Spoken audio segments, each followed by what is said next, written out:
ലൈംഗിക ബന്ധം സ്ത്രീ പുരുഷ ജീവിതത്തിൽ ഏറ്റവും ആസ്വാദ്യത സൃഷ്ടിക്കുന്ന ഒന്നാണ്. പങ്കാളികൾ വിവാഹിതരായി ഒരുമിച്ച് ജീവിക്കുന്നവരോ സുഹൃത്തുക്കളോ അപരിചിതർ പോലും ആകാം. എങ്കിലും അവർ തമ്മിൽ മാനസിക സ്നേഹം പങ്കിടൽ, ബന്ധപ്പെടുന്നതിനുള്ള പരസ്പര അനുവാദം എന്നിവയൊക്കെ നല്ല ലൈംഗിക ബന്ധത്തിന് അഭികാമ്യമാണ്. ലൈംഗിക ബന്ധം രണ്ടു പേർക്കും ആസ്വാദ്യകരമായി മാറേണ്ട ഒന്നാണ്. പലപ്പോഴും നമ്മൾ കണ്ടുവരുന്ന രീതി പുരുഷൻ ഏകപക്ഷീയമായി രതി ആസ്വദിക്കപ്പെടുന്നു എന്നതാണ്. സ്ത്രീയുടെ മനസ്സിനെ പരിഗണിക്കുന്നതായി കാണാറില്ല. പുരുഷൻ്റെ ലൈംഗികാവേശം തീർക്കാനുള്ള ഉപകരണമായി മാത്രം സ്ത്രീയെ കരുതുന്നു. എന്നാൽ സ്ത്രീക്കുണ്ടാവുന്ന നിറഞ്ഞ സന്തോഷവും സംതൃപ്തിയും ലൈംഗിക ബന്ധത്തെ മറ്റൊരു തലത്തിലേക്ക് ഉയർത്തും എന്നുള്ളത് ഒരു സത്യമാണ്. അതിനുവേണ്ട കരുതലുകൾ എന്തൊക്കെയെന്ന് നമുക്ക് നോക്കാം. കിടപ്പറയിൽ സ്ത്രീയെ സന്തോഷിപ്പിക്കാൻ ചെയ്യേണ്ട കാര്യങ്ങൾ എന്തെല്ലാമെന്ന് നോക്കാം. പുരുഷനും സ്ത്രീയും പരസ്പരം ഹൃദയം തുറന്ന് സംസാരിക്കണം. രണ്ടുപേരുടെയും സെക്സിനെ കുറിച്ചുള്ള സങ്കല്പങ്ങൾ പങ്കുവെക്കണം. എങ്ങനെ ആ സ്വപ്നങ്ങൾ പ്രാവർത്തികമാക്കാം എന്ന് കൂട്ടായ തീരുമാനമെടുക്കുകയും വേണം. ലൈംഗികതയ്ക്കുപരി പരസ്പരം സ്നേഹവും കരുതലും പ്രകടിപ്പിക്കണം. സെക്സിൽ യോനി പ്രവേശനത്തിന് വളരെ മുമ്പേ ബാഹ്യകേളികളാൽ അഥവാ ഓറൽ സെക്സ് വഴി സ്ത്രീയെ ഉത്തേജിപ്പിക്കണം. ചുണ്ടിലും സ്തനങ്ങളിലും തുടകളിലും ഒക്കെയുള്ള ചുംബനങ്ങൾ വഴി ഉത്തേജനം കൂടുതൽ ഉയരത്തിലേക്ക് എത്തിക്കുക. യോനി കവാടത്തിൽ നാവുകൊണ്ടും കൈകൊണ്ടും ഉദ്ദീപിപ്പിച്ച് രതിമൂർച്ചയിൽ എത്തിക്കുക. സ്ത്രീയെ ലൈംഗിക ബന്ധത്തിന് മുൻകൈ എടുക്കാൻ പ്രേരിപ്പിക്കുക. ഇതൊക്കെ അവരിൽ വല്ലാത്ത അനുഭൂതി ഉളവാക്കും. പുരുഷന്റെ ലൈംഗിക ആഹ്ലാദം വർദ്ധിക്കാൻ സ്ത്രീക്ക് വദനസുരതം ഉൾപ്പെടെയുള്ള ബാഹ്യലീലകൾ അനുവർത്തിക്കാവുന്നതാണ്. ഒരു കാര്യം എപ്പോഴും ഓർക്കുക, യോനി പ്രവേശനത്തിലൂടെ അല്ലാതെയും ഓറൽ സെക്സിലൂടെ സ്ത്രീക്ക് രതിമൂർച്ചയുണ്ടാകും. ബാഹ്യലീലകൾ കഴിഞ്ഞ് ലൈംഗിക ബന്ധത്തിൽ ഏർപ്പെടുമ്പോൾ ഒരേ പൊസിഷനിൽ നിന്ന് ബന്ധപ്പെട്ട് വിരസതയുണ്ടാകാതെ രണ്ടുപേരും ചർച്ച ചെയ്ത് വിവിധ പൊസിഷനുകളിലുള്ള യോനി പ്രവേശനത്തിലൂടെ സെക്സ് കൂടുതൽ ആസ്വാദ്യകരമാക്കാം.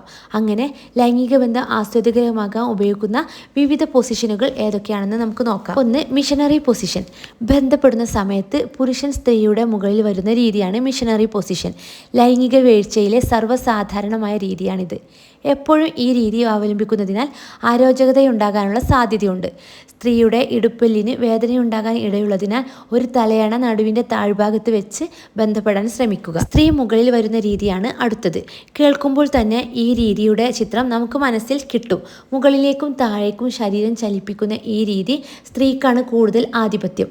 ഹൃദയമിടിപ്പ് കൂട്ടുന്നതിനാൽ ഇതിനൊരു വ്യായാമ മുറയുടെ പ്രാധാന്യമുണ്ട്. അടുത്തത് ഡോഗി സ്റ്റൈല്. സ്ത്രീക്കും പുരുഷനും ഏറ്റവും ലൈംഗിക സുഖം പകരുന്ന ഒരു പൊസിഷനാണിത്. സ്ത്രീ കാൽമുട്ടുകളും കൈമുട്ടുകളും ബെഡിൽ അമർത്തി നിൽക്കും. പുരുഷൻ അതേ രീതിയിൽ സ്ത്രീക്ക് പിന്നിൽ വന്ന് ബന്ധപ്പെടുന്ന രീതിയാണിത്. ഈ പൊസിഷൻ അതീവ സുഖം പകരാനുള്ള കാരണം രണ്ടുപേരുടെയും നട്ടലുകൾ നേർരേഖയിലാകുമെന്നുള്ളത് കൊണ്ടാണ്. അടുത്തത് ലെങ്സ്. ഈ രീതിയിൽ രണ്ടാമത് നമ്മൾ പറഞ്ഞ പോലെ സ്ത്രീ പുരുഷന് മുകളിലായിരിക്കും, പക്ഷേ നിയന്ത്രണം പുരുഷൻ്റെ അടുത്തായിരിക്കും. മുകളിലേക്കും താഴേക്കും എന്ന പോലെ മുന്നിലേക്കും പിന്നിലേക്കും ചലിപ്പിക്കുന്ന ഈ രീതി ഒരു ഉത്തമ വ്യായാമ മുറ തന്നെയാണ്. അടുത്തതാണ് സ്പൂണിങ്. ഒട്ടും ആയാസമില്ലാതെ ആസ്വദിച്ച് ബന്ധപ്പെടാൻ സാധിക്കുന്ന പൊസിഷനാണിത്. സ്ത്രീയും പുരുഷനും ബെഡിൽ വശം ചേർന്ന് കിടക്കുന്ന രീതി. നടുവിന് വേദനയുള്ളവർ, ദീർഘനേരം ഇരുന്ന് ജോലി ചെയ്യുന്നവർ, ഇവർക്കൊക്കെ ഉത്തമമാണ് ഈ രീതി. പുരുഷനോ സ്ത്രീക്കോ ഏതെങ്കിലും കാരണത്താൽ നല്ല ലൈംഗിക ബന്ധം പുലർത്താൻ പറ്റുന്നില്ലെങ്കിൽ അതിൻ്റെ കാരണങ്ങൾ കണ്ടെത്തുക. അത് ലൈംഗിക രോഗങ്ങൾ കൊണ്ടാണോ എന്ന് മനസ്സിലാക്കുക. പുരുഷന്മാർക്കുണ്ടാവുന്ന ഉദ്ധാരണക്കുറവ്, ശീഘ്രസ്ഖലനം, ലിംഗപ്രശ്നങ്ങൾ, ഗൂഹ്യരോഗങ്ങൾ, സ്ത്രീകൾക്കുണ്ടാവുന്ന വജൈനൽ ഡ്രൈനസ്, ലോ ലിബിഡോ എന്നീ ലൈംഗിക രോഗങ്ങൾ നല്ല ലൈംഗിക ജീവിതത്തിന് വിഘാതം സൃഷ്ടിക്കും. ഇങ്ങനെയുള്ളവർ എല്ലാവിധ ലൈംഗിക പ്രശ്നങ്ങൾക്കും ശാശ്വത പരിഹാരം നൽകുന്ന ഡോക്ടറുമായി ബന്ധപ്പെടുക. ഈ വീഡിയോ നിങ്ങൾക്ക് യൂസ്ഫുള്ളായി തോന്നിയിട്ടുണ്ടെങ്കിൽ ചാനൽ സബ്സ്ക്രൈബ് ചെയ്യുക.